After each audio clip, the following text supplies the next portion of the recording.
We watched the first episode of Seishun Buta Yaro Bunny Girl Senpai, whatever. I'm gonna be called a contrarian for this opinion. This shit is fucking retarded! It's really bad! The perfect opportunity to ride the hype train, make a name for my channel, and express my distaste for Bunny Girl Senpai at the same time. Weekly anime kinda seriously sucks. Once every 7 days you get a new installment of a show that you may like, but likely already forgot what happened in the last episode, or its relevant points because those 23 minutes a week you spend watching are so divorced from everything else going on in your life, like work, school, the economy, senpai not noticing you, the existential dread that comes from being a sentient sapient creature. Sure, you can try to fight off this loss of interest in memory by partaking in forum discussions or consuming episode reactions, but at some point you still need to turn away to return to the rest of your life. There's something to be said for the binge-watching formula. Sure, you won't be current with the week-to-week episode discussions, and you'll need to set aside a block of time to watch instead of spreading it out over a whole season, but I feel that the value is still greater than its negatives, though part of that is just because I don't like talking to people much and therefore already don't seek out episode discussions. When you consume a show all at once, not only do interesting and important details stick with you for that eventual payoff they're building towards, but you can also much more easily get caught up in the headspace the show provides. You're less disconnected from the characters because you didn't exist away from them for a whole week. Each action feels to flow into the next one, and the causes are more obvious when you watch it all together instead of separate. And for me personally, the best argument for this method of media consumption is Rascal does not dream of Bunny Girl Senpai. I started watching the show weekly and hated it. Low-key moments went unnoticed because I'd forgotten much of the context surrounding them in the days leading up to airing, and it was harder to see how certain details added to the narrative at large.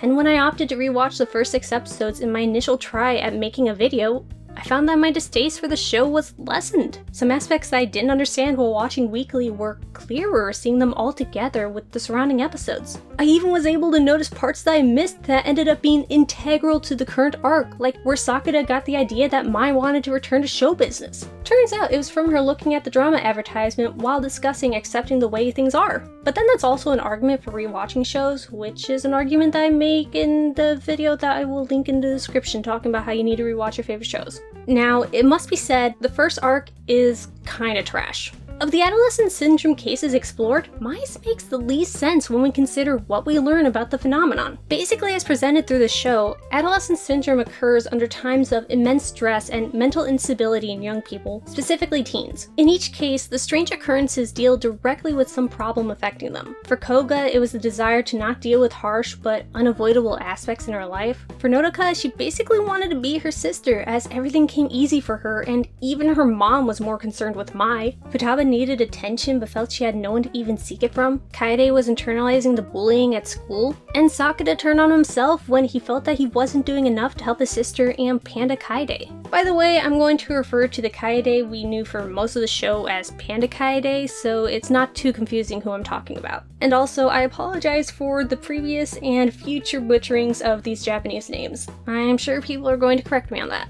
But then with Mai, part of her problem was that she wanted to fade away from public view, but mainly it was the people at school who were ignoring her that made her literally disappear. I get that the show is trying to make a point about how simply going with the flow because it's easy is nonsense, especially when it causes others to hurt, and that we shouldn't accept the way things are because someone already decided it. But not only does this make the arc less about Mai herself, it also doesn't match how any of the other sufferers of adolescent syndrome resolve their cases. Mai had already determined that disappearing from the public eye was incongruent with her love for acting when she became non-existent to everyone except for Sakura. She didn't have any control or could make any meaningful actions to end her plight like the rest of the characters. Instead, Sakura had to be the one to save her. Sure was thematic with his mini arc of learning not to just accept the way things are because they are, but this makes Mai's struggles less personal and doesn't give her much to grow into because her decision to return to what she loves wasn't the main thrust of these 3 episodes. Everything ended up being framed around Sakura. Being the main character, he does need some focus and exploration, but with how we learn about how the show's main gimmick functions, it didn't make sense that he would be the driving force behind this arc past helping Mai see the error of her thinking. It's when the show embraces this format that it starts being somewhat enjoyable. Yeah, you can reduce it to being a dude solving every girl's problems because that's mostly what the show is, but it makes sense why Sakura would be so involved in everyone's business.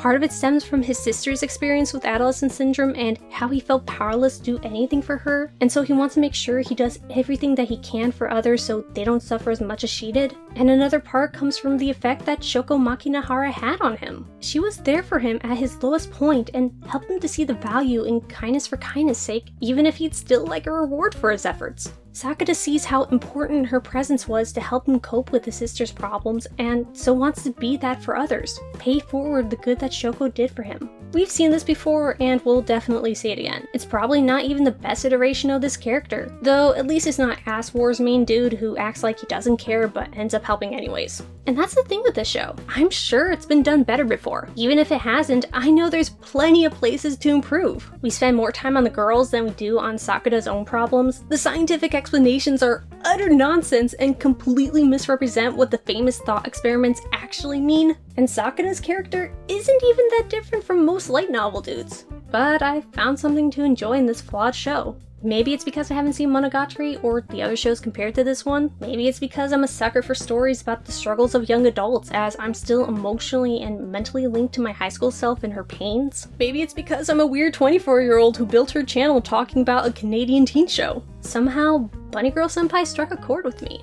This supposedly grown-ass woman saw herself entirely in young Futaba's desperate need to feel like people care about her or to just pay attention to her, to the point of doing some questionable things to get it, also while despising the fact that she was even considering it. Hell, you can even relate to her if you've done something that you said YOLO to at the time but regretted after the rush of serotonin wore off. The opposing thoughts of loving the feeling of it while hating that you're a person who does it. And then even how she technically knew that Sakata and Kunimi were friends but needed it to be proven to her is still a feeling that I know very well. It's so easy to feel like you're an outsider, especially when you can only focus on the isolation you feel inside, regardless of if it reflects reality or no. That sense of being so used to being alone that to protect yourself from abandonment, you keep everyone at arm's length and wind up hating yourself for it.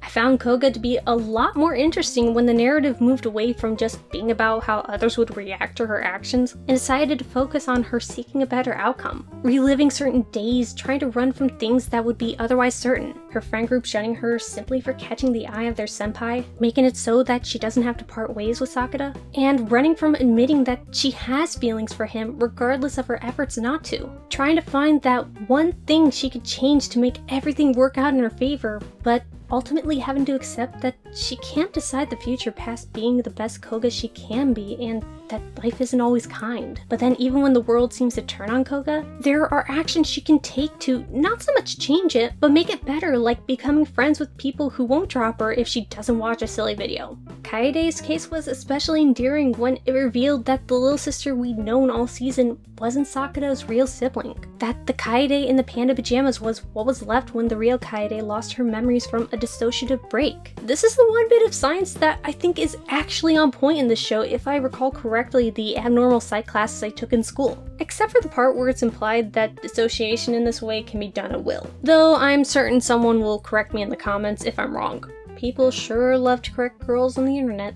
Even still, I can believe the concern about what becomes of Panda Kaede if Kaede proper were to ever regain her memories. In a dissociative state, you're not conscious of what is happening around you. Think of those dissociative identity disorder stories where one personality won't have a clue what the other personality did when it controlled the body. That sort of deal. Even though I saw the climactic moment of Panda Kaede disappearing coming immediately when they brought it up, the anime did it in a way that, no joke, brought me to tears. Of course Sakata would grieve having lost someone he became so close to over 2 years. Of course he'd wonder if he did enough to help her face her own hardships. He basically experienced death of a loved one, and just like with conventional death, it's sudden, and those left behind will always be surrounded with what-ifs and plans that no longer can be. It was also fascinating to see glimpses of how Panda Kaede responded to basically being an intruder. Even though she adopts the name Kaede, she cannot treat it as being hers. She knows that the body she resides in is someone else's, and initially struggled to be the person her apparent loved ones expected her to be,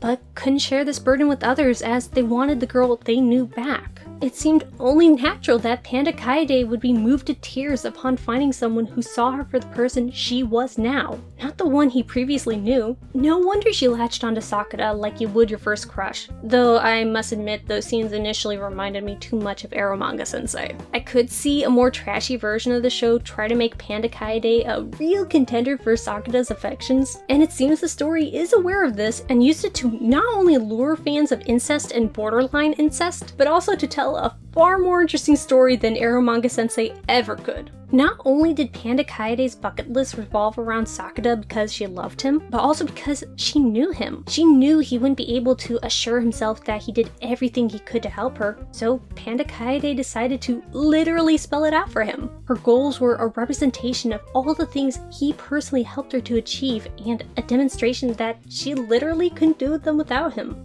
And though I would have wanted to dig more into Sakura's own adolescent syndrome, I think the show did a good job of explaining it without words. His chest bled both times we saw him in distress over being powerless to help someone. First it was Kaede and her bullying and eventual dissociation, then it was Panda Kaede and her sudden disappearance just as she started making progress towards school and leaving the apartment. I can see this being a clear analog for self-mutilation, and I think it's a powerful one. Sakura having nowhere to put his frustration and self-hatred but upon himself. And as someone who has had experience with self-mutilation, you can understand why this also strikes a chord for me personally. Hell, I even found perfect the moment where Sakura could only laugh at how pathetic he must look devouring that slice of bread. I know I've been there in the past. And even after all of this, after Kaede, Futaba, Nodoka, Koga, and even after Shoko, the story ends with Sakura and Mai. No suggesting that any other girl could even be with Sakura. No silly anime argument, just a moment more real than I see in most shows with a romantic couple. It's rare for me to watch two people realize they need to sort out their emotions and then later come back to talk over the situation.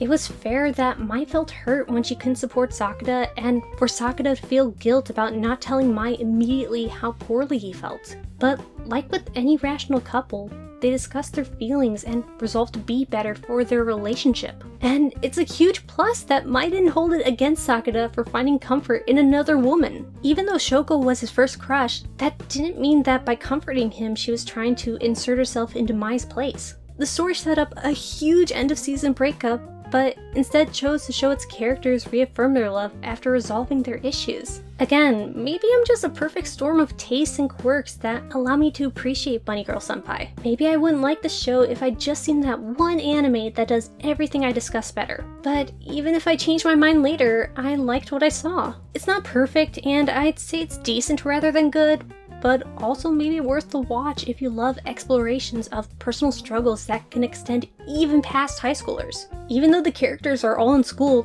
their problems aren't tightly tied into the academic world, which is a really cool feature. Except for Mai's case, but that's not what makes the show recommendable for me anyways. Don't trust YouTube to tell you when I release videos. Instead, check out this Discord invite link. There you can access my content stream, talk to me in my NotAVampyre crypt. You can even catch me on Twitter at NotAVampyre. Thank you very much for consuming this video, and until next time.